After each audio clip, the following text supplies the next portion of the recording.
इससे पहले हम 30 तक स्टार्ट किए थे, 31 से स्टार्ट करते हैं। क्वेश्चन है, राजा अपने घर से निकलता है, ठीक है, और 10 फीट पूर्व की ओर चलता है और फिर दाईं ओर मुड़ता है, फिर 3 फीट चलता है, फिर वह फिर से दाईं ओर मुड़ जाता है और वह 14 फीट चलता है, तो वह अपने घर से कितनी दूर है। ठीक है, तो हम यहाँ पे एक डायग्राम से समझेंगे इसको। जैसे यहाँ पे है वो 10 फीट चला, फिर दाईं ओर मुड़ा 3 फीट, फिर 14 फीट चला। ठीक है, तो हमें वो अपने घर से यहाँ से कितनी ये निकालना है। तो AD बराबर कितना हो जाएगा, अगर हम इसे पाइथागोरस थ्योरम सोल्व करें तो ये वाला डिस्टेंस यानी कि परपेंडिकुलर 3 का स्क्वायर हो जाएगा। ठीक है, और प्लस बेस कितना होगा, इस पूरा है ना ये, इसमें से 10 हम माइनस कर देंगे तो ये वाला हमारे पास निकल आएगा। तो 40 में से 10 जाएगा, कितना बचेगा 4, तो 4 का स्क्वायर, तो 9 + 16 कितना हो जाएगा 25 का रूट 5, तो ये 5 मीटर चला होगा यहाँ से। ठीक है, तो वही है यहाँ पे रिक्वायर्ड डिस्टेंस हमारे पास AD चाहिए हमको। ठीक है, तो 3 का स्क्वायर बेस इसका परपेंडिकुलर हो जाएगा और बेस कितना हो जाएगा 40 - 10, तो ये 9 + 16 5 फीट आ जाएगा इसका रूट निकाल के। तो इसका ऑप्शन नंबर B क्या होगा, करेक्ट होगा। उसके बाद क्वेश्चन नंबर 32 है, इसमें है कि मैं और मेरा मित्र 100 मीटर की दूरी पर स्थित 2 स्थानों से एक दूसरे की ओर चलना पड़े। ठीक है, 30 मीटर चलने के बाद मेरा मित्र बाईं ओर मुड़ता है और 10 मीटर चलता है, फिर वह दाएं ओर मुड़ता है, 20 मीटर चलता है, तो फिर वह दाएं ओर फिर से मुड़ता है और उस सड़क पर वापस आ जाता है जहाँ पे था, तो उस पर चलना शुरू किया था। यदि हम उसी गति से चलते तो इस समय हमारे बीच की दूरी कितनी थी। अब वो दूसरा भी चले, अगर इसी से दूसरा कहाँ तक पहुँचेगा। तो हम मान लेते हैं कि जो फ्रेंड चला था वो P से स्टार्ट किया था। ठीक है, और हम स्टार्ट करेंगे X से, तो टोटल लेंथ इसकी कितनी है 100 है। ठीक है, पहले वो 30 सेंटीमीटर चला, फिर बाईं मुड़ा, फिर 10 मीटर, फिर वो दाएं मुड़ा 20 मीटर, फिर से वो दाएं मुड़ा 10 मीटर, तो कितना चल गया वो 30 + 10 40 50 60 70 मीटर चला। लेकिन वो पहुंचा कितनी दूर है, वो 30 यहाँ से और 20 यहाँ से, वो तो आधा ही पहुंचा, अभी 50 ही पहुंचा है। ठीक है, 30 यहाँ से और 20 मीटर ये, तो 50 पहुंचा। अगर ये भी 70 चले तो ये तो 70 सीधा ही पहुंच जाएगा, तो 20 मीटर ज़्यादा हो जाएगा, तो डिस्टेंस कितना हो जाएगा 20। इसे क्वेश्चन की तरह सॉल्व करते हैं इसको। इसे my friend 30 metre reach Q। ठीक है, at Q turn left, work 10 metre and reaches the R। ठीक है, 10 मीटर में R तक पहुँच गया, फिर टर्न फिर से राइट लेता है और 20 मीटर रीचेज S। ठीक है, S turn right and meet the road of T। जो रूट है उस पर पहुँच गया, तो उसने टोटल कितना काउंट किया 70 मीटर चला। Since I am travelling the same speed same period. ठीक है, तो 70, तो XT से TQ टोटल 70 हो जाएगा, सेम टाइम पे रिचेट Q पे पहुंच जाएगा वो। ठीक है, तो ये T पे पहुंचा, लेकिन ये वाला कहाँ पे पहुंच जाएगा, Q पे पहुंच जाएगा, X वाला। ठीक है, तो अब हमें इनको डिस्टेंस निकालना है, तो T से R माइनस कर देंगे, TQ - RS, तो 20 मीटर आ जाएगा। ठीक है, कैसे हुआ, TQ - RS, TQ यानी कि इतना और RS यानी कि इतना। ठीक है, तो ये कितना पहुंच जाएगा, इसका डिस्टेंस कितना है 20 मीटर का, इन दोनों में क्या है अंतर है, तो ऑप्शन नंबर B इसका करेक्ट होगा 20 मीटर। उसके बाद क्वेश्चन नंबर है 33, इसमें है कि ABC असेसमेंट पूरा करने के लिए 506 पेज टाइप करते हैं। ठीक है, एक पृष्ठ को 12 मिनट में, B 15 मिनट में और C 24 मिनट में टाइप कर सकता है। यदि इस कार्य को 3 भागों में विभाजित करने पर, ताकि तीनों की टाइपिंग में समान समय व्यतीत करें, तो B कितने पृष्ठ टाइप कर देगा।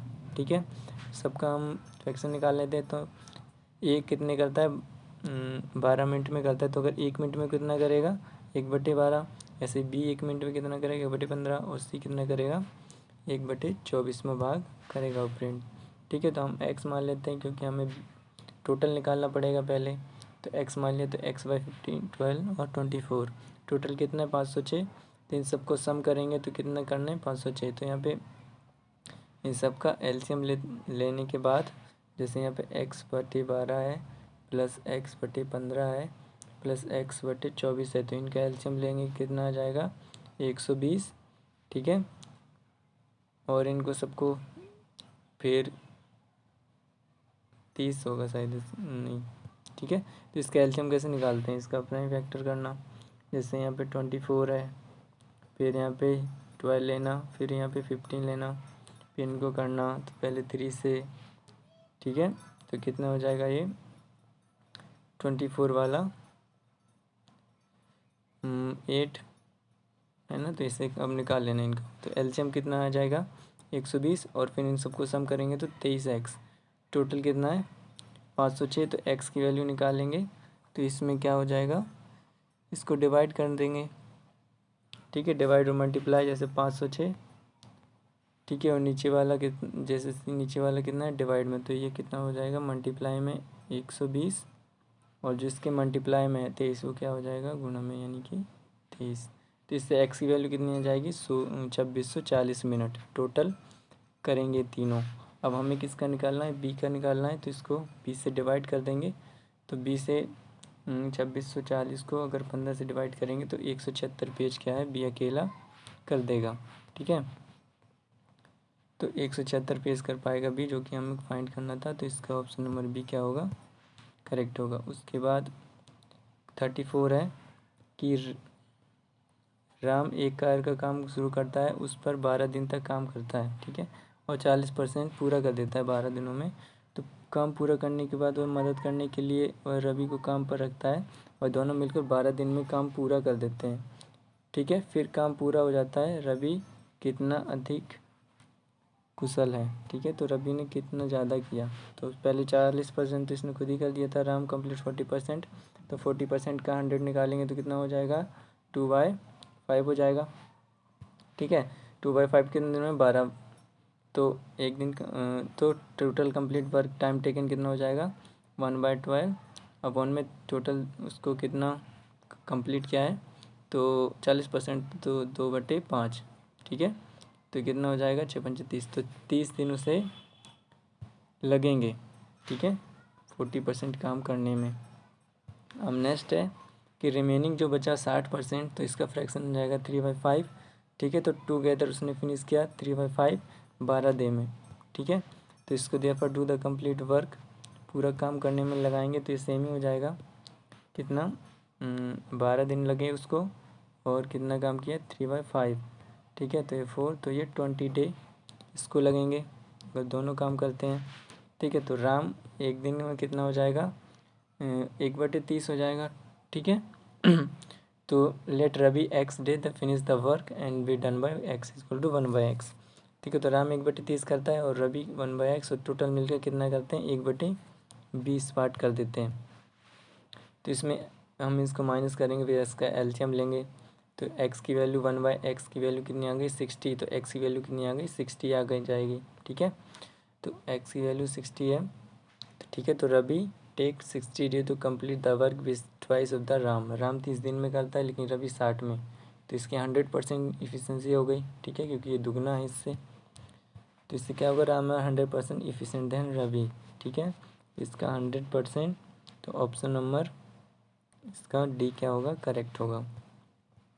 उसके बाद क्वेश्चन नंबर नेक्स्ट है 35। इसमें एक हमारे पास ये डायग्राम है, इसमें हमें वैल्यू एक्स की फाइंड करनी है, ठीक है। तो यहाँ देखो, अगर मैं इसको सीधा कर दूँ तो ये z बन रहा है, तो जितना एंगल यहाँ होगा उतना ही यहाँ होगा, ठीक है 95।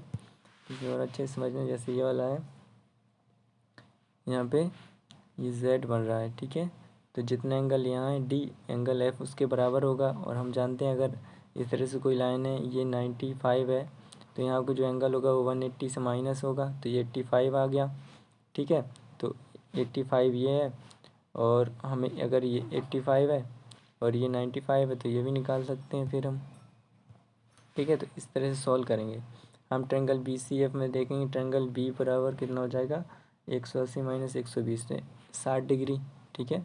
तो ये वाला कितना हो जाएगा 60 डिग्री, ठीक है। ये 60 है और ये 85 है, तो अभी हम ये आराम से निकाल सकते हैं। और इसी तरह से एंगल F 180 माइनस 95, तो 85। एंगल C बराबर एंगल X है, तो तीनों का सम कितना होगा 180, तो 60 प्लस x प्लस 85 बराबर 180। तो x की वैल्यू निकालेंगे तो 180 माइनस 145, तो 35 डिग्री आ जाएगा, ठीक है। तो इसका ऑप्शन नंबर बी क्या होगा करेक्ट 35।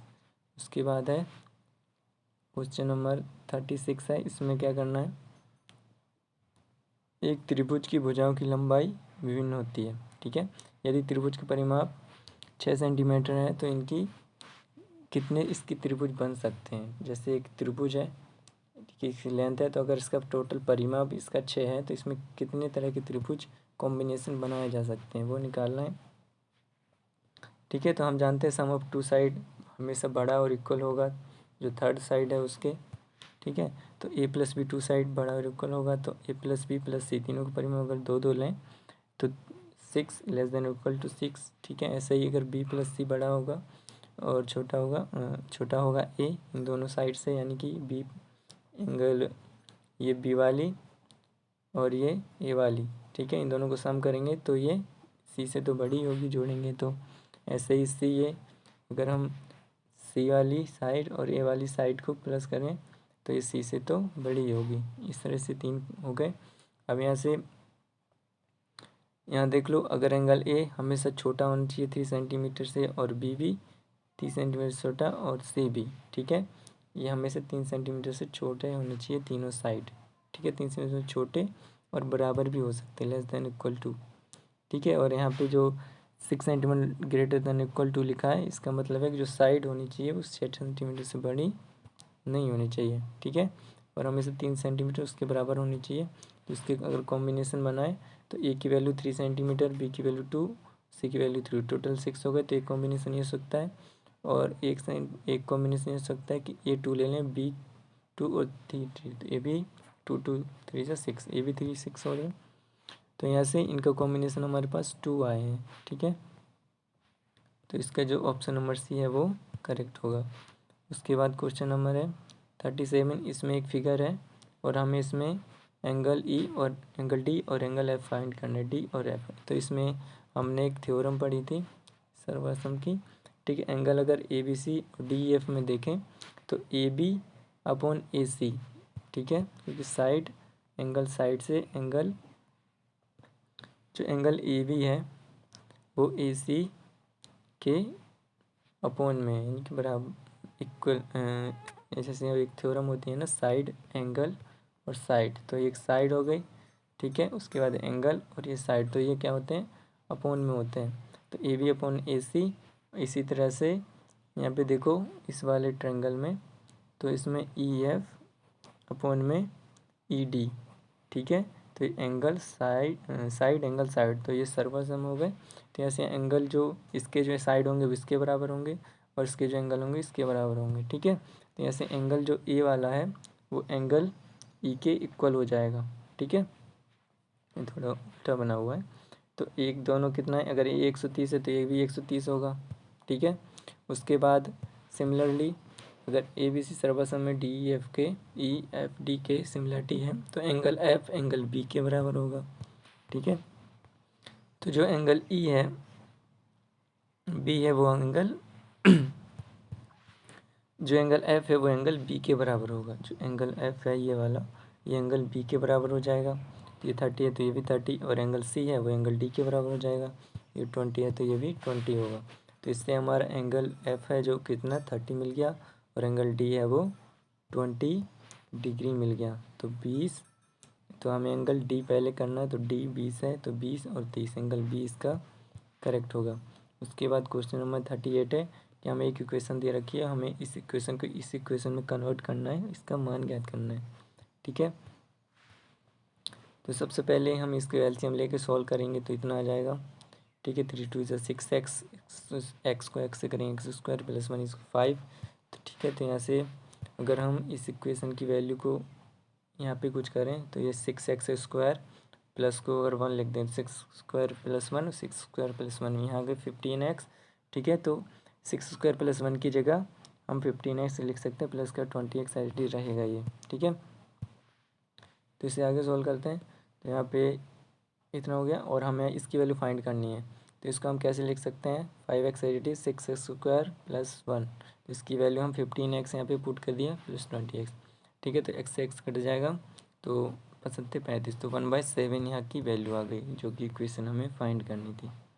ठीक है, तो 1/7 यानी कि ऑप्शन नंबर डी इसका करेक्ट होगा। उसके बाद है क्वेश्चन नंबर 39। इसमें एक हेप्टागन है, हेप्टागन यानी कि 1 2 3 4 5 6 7 साइड, तो ये हेप्टागन हो गया। ठीक है, तो हेप्टागन है तो इसको हमें क्या करना है, हमें एक फॉर्मूला पता है कि sum of interior angles on a n side polygon कितने होते हैं, 2n-4 इंटू में 90 degree. Let us find the sum of interior angles of a heptagon. तो हेप्टागन में एन की वैल्यू 7 हो जाएगी, तो 14-4 तो कितनी हो जाएंगी 10 मल्टीप्लाई 9 तो 900, तो 900 डिग्री के टोटल कोण बनेंगे इस सारे हेप्टागन में। ठीक है, इसमें से अगर एक का वैल्यू निकालें तो कितनी हो जाएगी, इसको मल्टीप्लाई डिवाइड कर देंगे तो 128.757 डिग्री बनेगी। ठीक है, जो टोटल एक हेप्टागन की होगी। ठीक है, लेकिन ये कितने हैं 7 है, तो यहाँ से एक हेप्टागन की तो वैल्यू आ गई हमारे पास। तो अगर एंगल ए निकालें, ठीक है, तो ये टोटल तो 180 है, 180 होता है। ठीक है, ये पूरा, लेकिन हमें उसमें से माइनस कर दें अगर जो हमारी वैल्यू आई है तो वहाँ से एंगल ए निकल आएगा। ठीक है, तो वन एंगल कितनी हो जाएगी, वन साइड। ठीक है, one angle of a triangle 180 होता है, जिसमें से हमें एक ट्रेंगल का निकालना है। ठीक है, जिसकी एक साइड है, दो साइड है, तो एक एक ट्रेंगल कितना आ गया, एक एंगल जो आ गया वो हमारा 51.43 डिग्री। तो अनदर एंगल कितना हो जाएगा, ठीक है, दूसरा होगा 77.14 डिग्री हो जाएगा। ठीक है, तो इसमें सम निकालना है सबका, तो इसको मल्टीप्लाई 7 कर देंगे तो यहाँ से हमारे पास आ जाएंगे। ठीक है, टोटल तो इसके वन एंगल कितना आ गया था हमारे पास, एक था 128, एक था 51 और एक था 77। तो 77 वाला हमें चाहिए, तो उसको मल्टीप्लाई बाय 7 तो 540 आ जाएगा टोटल। ठीक है, तो इसका ऑप्शन नंबर बी आपका करेक्ट होगा। उसके बाद लास्ट क्वेश्चन है कि एक फिगर है, इसमें हमें ABCD की प्लस करके वैल्यू निकालनी है। तो हम इसको मान लेते हैं कि ये हमारा x है और ये हमारा y है। ठीक है, जो ये वाला है जो AB के बीच में है, ठीक है, इसे हम क्या मान लेंगे, ये x है और ये वाला क्या है, ये y है। ठीक है, तो इसे सॉल्व करते हैं आगे। तो हम जानते हैं तीनों का सम कितना होता है, a + b + x बराबर 180। ठीक है, CD + y बराबर 180। कहाँ से लिखा है, जैसे ये वाला ट्रायंगल है, ये वाला ट्रायंगल का सम 180 और इसका भी 180 ही होगा। ठीक है, तो इसे कर लिया। अब इस इन दोनों को सम कर लेते हैं, तो a + b + c + d और x y इन दोनों का कितना हो जाएगा 360। इन दोनों इक्वेशन को प्लस कर दिया है। ठीक है, तो x + y + 50 = 180, मतलब कि जो ये अंदर का ट्रायंगल इन तीनों का सम 180 होगा, जिसमें से ये वाला x है, ये y है और ये 50 है। ठीक है, तो यहाँ से हमें x + y की वैल्यू निकल आएगी कि 130। ठीक है, तो हम यहाँ पे x + y की वैल्यू 130 पुट करेंगे तो ABCD की वैल्यू आ जाएगी 230 डिग्री। ठीक है, तो इसका ऑप्शन नंबर आपका बी क्या होगा, करेक्ट होगा।